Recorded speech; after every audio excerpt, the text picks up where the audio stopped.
আমি গত পরশুদিন মালয়েশিয়াতে এসেছি 2 দিন আগে। এর মধ্যে মালয়েশিয়ার 3জন মন্ত্রীর সাথে বৈঠক হয়েছে। মালয়েশিয়ার যে স্বরাষ্ট্রমন্ত্রী আছেন এবং হিউম্যান রিসোর্স মন্ত্রী আছেন ওনাদের সাথে আনুষ্ঠানিক বৈঠক হয়েছে। ট্রেডের যে মন্ত্রী আছেন ওনার সাথে অনানুষ্ঠানিকভাবে আলোচনা হয়েছে। তো এখানে কিছু অগ্রগতি সাধিত হয়েছে, সেটা আপনাদের সাথে শেয়ার করতে চাচ্ছি।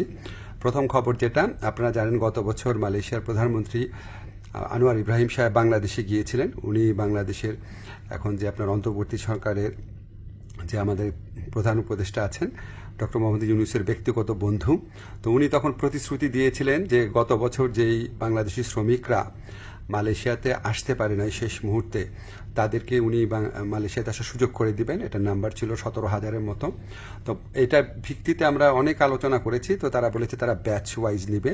তো প্রথম ব্যাচ হিসাবে 7,926 জনের তালিকা ওনারা চূড়ান্ত করেছেন এবং এটা খুব অল্প সময়ের মধ্যে ওনাদেরকে মালয়েশিয়াতে কাজ করার সুযোগ দেওয়া যাবে, এই প্রক্রিয়া শুরু করে দিয়েছেন ওনারা।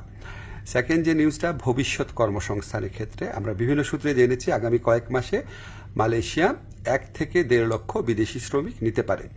তো আমাদেরকে মালয়েশিয়ার যে ইন্টেরিয়র হিউম্যান রিসোর্স মিনিস্টার আছে উনি আশ্বস্ত করেছেন লোক দেওয়ার ক্ষেত্রে বাংলাদেশকে সর্বোচ্চ অগ্রাধিকার দেওয়া হবে। বাংলাদেশ থেকে সবচেয়ে বেশি লোক নেবেন ওনারা, এটুকু আশ্বাস আমরা পেয়েছি।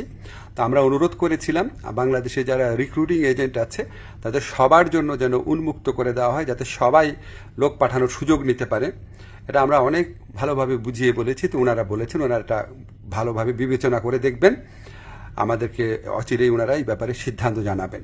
তো আমাদের একটা বড় অগ্রগতি যেটা হয়েছে, আমি মালয়েশিয়ার যে ইন্টেরিয়র মিনিস্টার আছে ওনাকে রিকোয়েস্ট করেছিলাম আমাদের শ্রমিকরা মাল্টিপল ভিসা পায় না, সিঙ্গেল এন্ট্রি পায়, অন্য দেশের শ্রমিকরা পায় মাল্টিপল এন্ট্রি। তো এটা নিয়ে বেশ কিছুক্ষণ কথা হয়েছে। উনি আমাদেরকে শুধু প্রতিশ্রুতি দেন নাই, ওনার সাথে যারা কর্মকর্তারা ছিল তাদেরকে এই ব্যাপারে দ্রুত পদক্ষেপ নেওয়ার জন্য নির্দেশ দিয়েছেন। আর আমি বলেছি যে মালয়েশিয়ার যারা ইরেগুলার হয়ে গেছেন, যে শ্রমিক ভাইরা আছেন তাদেরকে রেগুলারাইজ করা বা বৈধ করা যায় কিনা। তো ওনারা বলেছেন ওনারা মাঝে মাঝে এটা করেন, আর গত বছর করেছেন।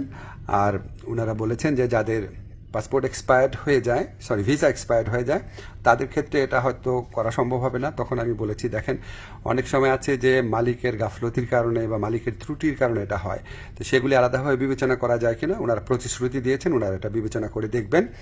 এছাড়া আমরা আরও কিছু বিষয় নিয়ে আলোচনা করেছি, যেমন আমরা বলেছি যে এখানে যে আপনার সিকিউরিটি গার্ড আছে বা কেয়ার গিভার আছে বা নার্স আছে, বাংলাদেশ থেকে নেওয়া যায় নাকি, স্কিল্ড ওয়ার্কফোর্স নেওয়া যায় নাকি, ওনারা আগ্রহ দেখিয়েছেন। এ ব্যাপারে আমাদের আলোচনা অব্যাহত থাকবে। তো আমরা মোটামুটি আশাবাদী এবং আমরা মনে করি যে এই যে এতটা ফলপ্রসূ একটা আলোচনা হলো, সেটা আমাদের প্রধান উপদেষ্টার অবশ্যই উনার বন্ধুত্ব, উনার গাইডেন্স আছে, উনার যে বন্ধুত্ব আছে মালয়েশিয়ার প্রধানমন্ত্রীর সাথে, উনার যে গাইডেন্স আছে আমাদের প্রতি, আপনাদেরকে জানাচ্ছি ব্যক্তিগতভাবে উনি মালয়েশিয়ার শ্রম বাজার নিয়ে ব্যক্তিগতভাবে উনি আমাদেরকে নির্দেশনা দিচ্ছেন, বৈঠকে বসছেন, ওনার কথা মতোই আমরা কাজ করছি। আর আমাদের এখানে প্রধান উপদেষ্টার যে স্পেশাল এনভয় আছে লুৎফে ভাই, উনি আলোচনায় অংশ নিয়েছেন, অনেক অবদান রেখেছেন। আমাদের প্রবাসী কল্যাণ মন্ত্রণালয়ে যারা আছেন তারা গত কয়েক মাস ধরে চেষ্টা করে যাচ্ছেন বিষয়গুলো এগিয়ে নেওয়ার জন্য। আপনাদের দোয়া ছিল, এই জন্য এতটুকু অগ্রগতি হয়েছে।